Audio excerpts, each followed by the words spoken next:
Ang saya nila, no?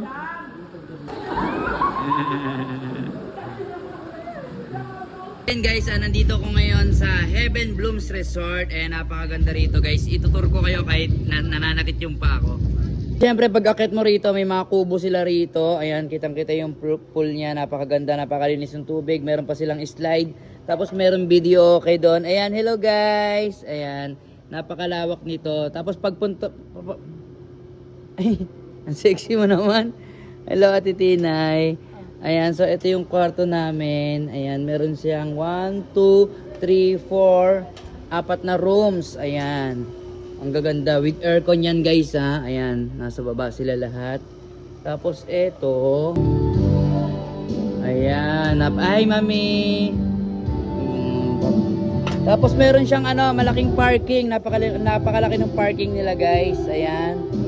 Ayan, ang cute na mga kubo nila nasa taas. Diba? Meron pa isang kwarto dito. Ayan, with aircon din siya. Ay! Ay, hala! Ano yan? Annalyn! Sino yan? Uy! Nagpupush up ako. Ha? Ay, ano ginagawa nyo? Ay, naka-vlog kasi ako. Wait lang. Sorry ha, paabala mo ng saglit.